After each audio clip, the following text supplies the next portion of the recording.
Morning बच्चों, 9th class की maths की क्लास मैं लेने जा रहा हूँ Sachin Kumar from Atawana inter college से। तो 9th क्लास में जो पहला चैप्टर है वह है संख्या पद्धति। तो किसी भी चैप्टर को मैथ्स में मैं आपको क्या करूँगा, कुछ नोट्स वगैरह भेजता रहूँगा। मैं उन नोट्स को भी अपनी कॉपी पर नोट करिएगा, और दूसरा जो है उससे रिलेटेड कोई ज़रूरी जहाँ जहाँ मुझे ज़रूरत लगेगी कि मुझे वीडियो भी शेयर करना चाहिए तो मैं वीडियो भी शेयर करूँगा। उन दोनों चीज़ों को आप ध्यान से समझ लीजिएगा। समझने के बाद में उनको अपनी कॉपी पर नोट कर लीजिएगा प्रॉपर तरीके से, और उसकी प्रैक्टिस करते रहिएगा। ठीक है, तो पहला चैप्टर हम लोग स्टार्ट करते हैं संख्या पद्धति। ठीक, तो संख्या पद्धति में सबसे पहले हम बात करते हैं संख्या रेखा की। संख्या रेखा क्या होती है? एक ऐसी रेखा जिसे हम कह सकते हैं एक ऐसी रेखा जिस पर आप विभिन्न संख्याओं को निरूपित कर सकते हैं, प्रकट कर सकते हैं, दिखा सकते हैं, उसे संख्या रेखा कहते हैं। ठीक है, संख्या रेखा पर जो मार्जिन होता है वो 1, 2 इस तरह से 3, 4 ये मार्जिन लेफ्ट साइड में और राइट साइड दोनों तरफ होता है। यहाँ पर -1, -2, -3, -4 ये इस तरीके की जो रेखा होती है संख्या रेखा। जितनी भी आपके पास में संख्याएं इस संख्या रेखा पर दिखाई जाती हैं वो सारी की सारी वास्तविक संख्याएं होती हैं। ठीक है, तो एक बार फिर से समझ लीजिए कि सेंटर में क्या होता है 0, और उसके दोनों तरफ संख्याएं होती हैं। एक तरफ की संख्याएं धनात्मक होती हैं और एक तरफ संख्याएं ऋणात्मक होती हैं, और 0 सेंटर पर होता है। ठीक है, तो ये संख्या रेखा होती है। इन संख्याओं को समझने के लिए सबसे पहले बात करते हैं प्राकृत संख्याओं की, जिसे प्राकृतिक संख्याएं भी बोलते हैं। तो प्राकृत संख्या क्या होती है? सामान्य भाषा में वे संख्याएं जिनका उपयोग गिनने के लिए, वस्तुओं को गिनने के लिए किया जाता है, प्राकृत संख्याएं कहलाती हैं। ठीक है, उदाहरण के लिए अगर आप देखें तो आप अपने घर में कितने सदस्य हैं उनको गिन सकते हैं। उसके अलावा आपके घर में कितने व्हीकल हैं यानी कि वाहन है उनको गिन सकते हैं। आपके घर में कितने दरवाजे विंडो है उनको गिन सकते हैं। क्लास में कितने बच्चे पढ़ रहे हैं उनको गिन सकते हैं। तो ये संख्याओं की गिनती आप कैसे करेंगे? 1, 2, 3, 4, 5, 6, 7, 8 इस तरीके से करेंगे। तो वे संख्याएं जिन्हें गिनने के लिए प्रयोग किया जाता है उन्हें प्राकृतिक संख्याएं या प्राकृत संख्याएं कहते हैं। ठीक है,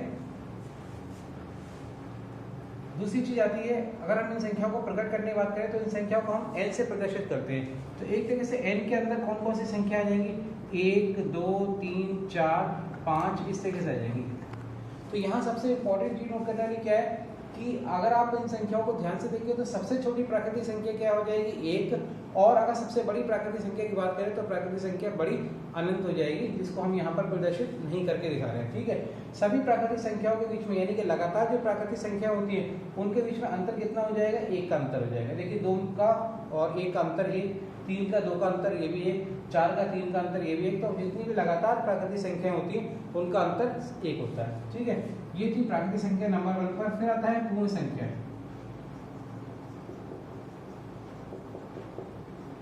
पूर्ण संख्या क्या होती है? अगर हम प्राकृतिक संख्याओं में शून्य को भी शामिल कर लेते हैं तो वो क्या हो जाएगी? वो एक पूर्ण संख्या हो जाएगी। प्राकृतिक संख्या इन्हें हम आमतौर पे इसे W से प्रदर्शित करते हैं, कैपिटल W, बड़ा वाला W।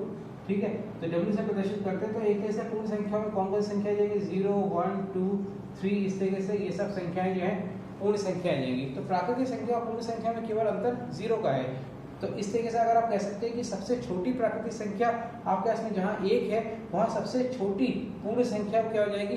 0। ठीक है, इतनी चीज आपको याद रखनी है। दूसरी चीज हम लोग और आगे बढ़ते हैं तो वो है पूर्णांक।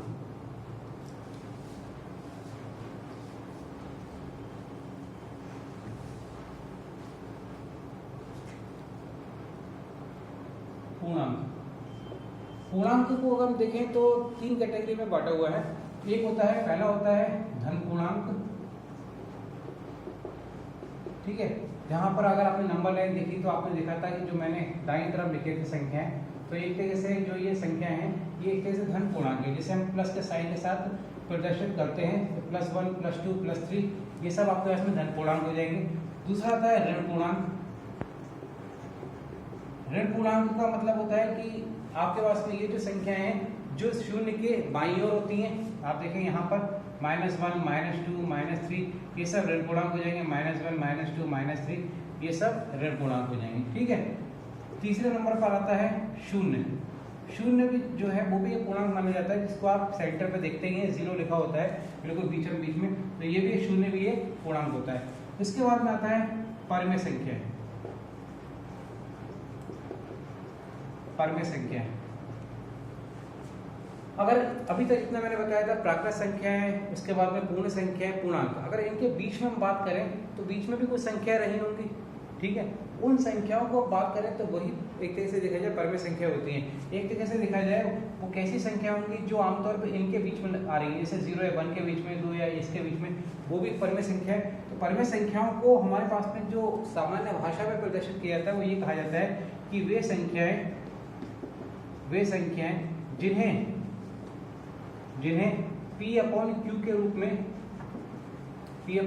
रूप में लिखा जा सकता है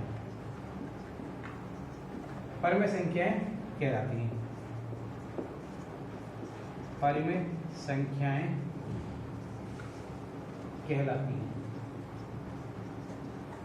अगर उदाहरण की बात करें परमे संख्याओं की तो माइनस का 3/5 ये भी परमे संख्या है, 5/7 ये भी परमे संख्या है।